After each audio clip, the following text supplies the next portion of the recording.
Bugungi mavzuyimiz burun ochadigan dorilar, ularni ishlatish tartibi, o'rganib qolganda qanaqa belgilar kuzatiladi va o'rganib qolmaslikni oldini olish.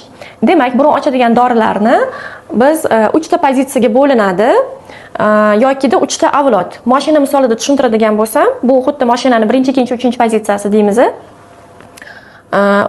Ta'sir qilish muddatiga qarab 3 ta avlodga bo'linadi.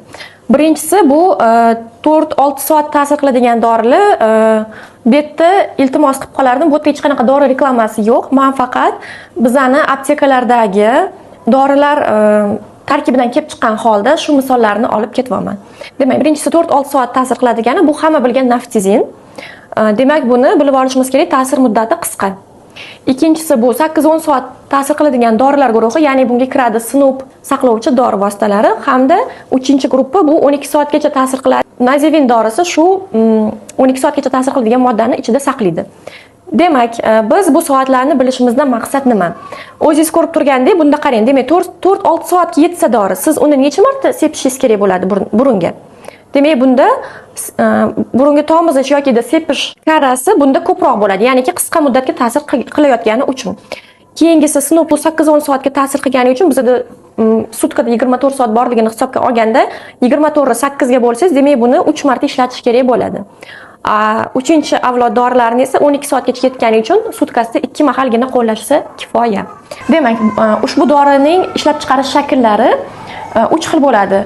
1 yoshgacha bu baby, keyingisi kids va kattalarniki.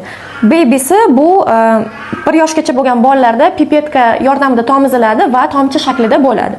Demak, nazivinda bu nazivin va rinaxilda bir xil, ya'niki 4 haftagacha bo'lgan bolalarda bir tomchidan nazivin bo'ladigan bo'lsa 2 mahal tomizish tavsiya qilinadi. Kids shakli rinaxilda 2 yoshdan 6 yoshgacha bu sprey, nazivinda 1 yoshdan 6 yoshgacha bu tomchi hisoblanadi. 6 yoshdan tepalari bu o'sha kattalarning dorisini sepadigan sprey shaklida bo'ladi. Demak, biz bilib olishimiz kerak bo'lgan narsa tomchi shakli hamda sprey shakli. Tomchi shakli o'sha o'zingiz ko'rib turganingizdek bunda dorini foiz miqdori kam bo'ladi va chaqaloqqa yoki 1 yoshgacha bo'lgan bolalarda shu yoshidan kelib chiqqan holda hisoblangan bo'ladi.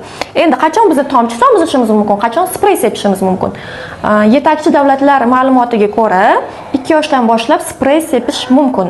2 yoshgacha tomchini qo'llashi tavsiya beriladi. Va bitta oltin qoidani eslab qolamiz, ushbu guruh dorilarini 3-5 kun oralig'ida sepish mumkin. Agarda sizga shifokor, lor shifokori yoki pediatr aytaylik, bolani qulog'ida qanaqadir shamollash belgilarini sezgan bo'lsa yoki yirik jarayonlarni payqagan bo'lsa, sizga 7 kungacha yozib berishi mumkin va bunda siz shifokor bilan maslahatlashgan holda 7 kun ham qo'llashingiz mumkin, chunki bu holatlarda kerak bo'ladi. Qolgan holatlarda bu muddatdan ortiq ishlatish o'rganib qolishni chaqirganligi sababli buni siz doim yodingizda tutishingiz kerak. Balkim sizga shifokor esidan chiqar. O'shaning uchun hozirgi onalar hammamiz bilimli bo'lishimiz kerak. Siz buni bilishingizni iltimos qilib qolardim. Va agar o'rganib qolish bo'ladigan bo'lsa, buni biz qanaqa bilamiz? Bolada, kattalarda ham, hozir bolalar mavzusini ochib ketamiz. Bolalarda bu o'sha doriga qaramlik boshlanadi. Ya'niki dorisiz burun ochilmaydi va o'sha dorini sepgandan keyin yoki tomizgandan keyingina yaxshi nafas olishni boshlaydi. Keyingisi bu shiliq qavatlarda qurish boshlaydi. Ya'niki tasavvur qiling, o'sha cho'llardagi xuddi yer yorilib quruq bo'lib yorilgandek shiliq qavat ham qurishni boshlaydi hamda bunda bosh og'riqlari kuzatilishi, burun ichida yaralar chiqishi kuzatilishi mumkin va yosh bolalarda ushbu burun ochadigan dorilardan uzoq muddatda tavsiya qilinmasligining sababi ular burun qon tomirlaridan tashqari miyani ichidagi qon tomirlari ham toraytirib berish xavfi borligi uchun uzoq muddat qo'llanish tavsiya qilinmaydi. Endi oldini olish uchun nima qilamiz? Agarda sizga shifokor yozib bergan bo'lsa, siz uni so'rashingiz kerak.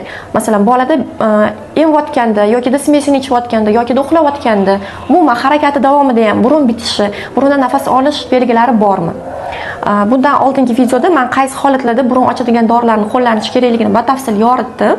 Iltimos o'sha mavzuga qaytib yana bir yerda takrorlab olishingizni tavsiya qilaman va oldini olmaslik uchun 3-5 kun, uzog'i 7 kun muddatida foydalanadigan bo'lsangiz, o'sha necha mahal tomiz yoki sepish keraklik dozasini aytaylik 2 mahal, 3 mahaldan ortmagan holatda qo'llashga rioya qilsangiz, burun dorilariga o'rganib qolishni oldini olgan bo'lasiz. Va agar ushbu holat kuzatiladigan bo'lsa, siz lor shifokoriga murojaat qilishingiz kerak. Burun dorilariga o'rganib qolishi ham yechimi bor va buni davolasa bo'ladi. Birinchi o'rinda dori-darmonlar bilan harakat qilib ko'rish kerak, mashqlar bilan harakat qilib ko'rish kerak. Agarda sizda ko'pincha bu katta yoshdagi bemorlarda kuzatiladi. Burun ichidagi qanaqadir anatomik o'zgarishlar bo'lsa, qiyshayishlar bo'ladigan bo'lsa, unda u jarrohlik yo'li bilan bartaraf qilinadi. Lekin 95% holatlarda, bolalarda bu 99% holatlarda, ya'ni operativ davosiz chiqib ketsa bo'ladi ushbu holatdan.